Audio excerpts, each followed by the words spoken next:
In a small, dusty town where the daily routine was rarely disturbed, Eli, a quiet boy with a gentle spirit, lived in a modest house near the town's edge. Often overlooked and seldom spoken to, Eli spent his days exploring the less traveled paths of his town. One scorching summer afternoon, he wandered into an old, abandoned lot where the gate creaked loudly as he pushed it open, announcing his intrusion into this hidden slice of the past. Amid the thick weeds, Eli found a treasure, a leather-bound book untouched by time. That evening, under the dim light of his single room, Eli opened the book to discover it was a diary belonging to Jonathan Goodwill, a man who once dreamed of transforming their tiny town into a place filled with hope and joy. Jonathan's entries were filled with plans and sketches, but they ended suddenly, leaving his aspirations unfulfilled. Eli felt a connection to Jonathan, a shared dream of bringing life back to their town. Moved by Jonathan's vision, Eli felt a stirring within him. "You know what?"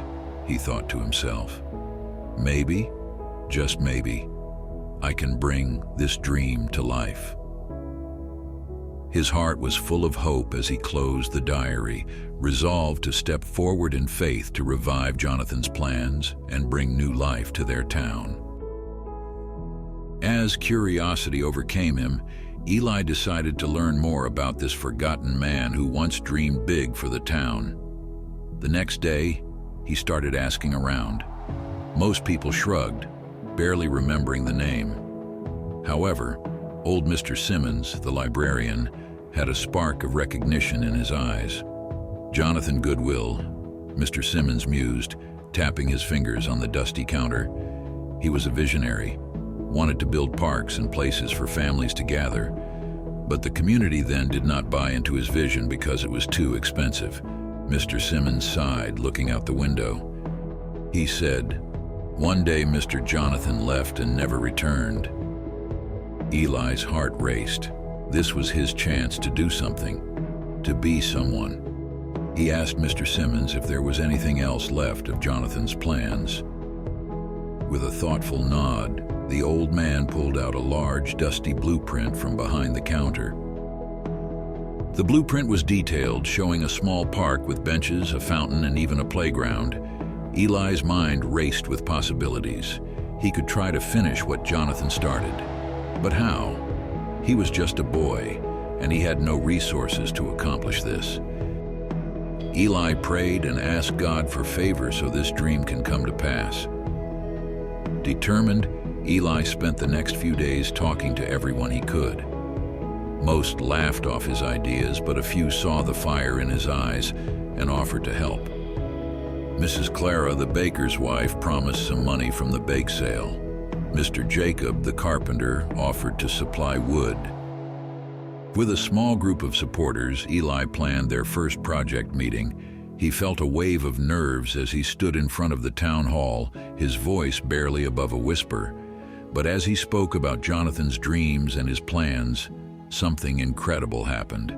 One by one, people started listening, the room filled with murmurs of interest and nods of approval. They decided to start with cleaning up the old lot. The following weekend was set for the big day, and Eli couldn't sleep from excitement. He had done something he never thought possible. He had brought the town together. On the day of the cleanup, Eli arrived early. He stood in the middle of the lot, his heart pounding as he waited. Would anyone actually come? But just as the sun began to rise, he saw figures approaching in the dawn light. Dozens of townsfolk came, equipped with tools, gloves, and a willingness to help. They worked tirelessly throughout the day, clearing weeds, fixing the fence, and even laying the foundation for the new paths as per the blueprint. Eli worked alongside them, his hands dirty but his spirit soaring. Over the next few months, the park began to take shape.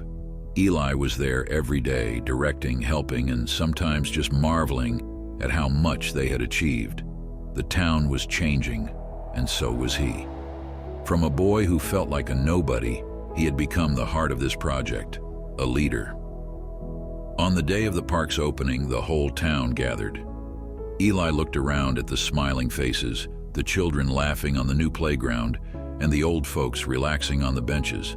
He felt a lump in his throat. As the mayor cut the ribbon, he turned to Eli. "Today we owe a great deal to a young man who saw beyond what was to what could be," he announced, gesturing to Eli. Cheers erupted, and Eli felt his cheeks flush with pride. Mr. Simmons, the librarian, also thanked Eli, acknowledging his faith and leadership.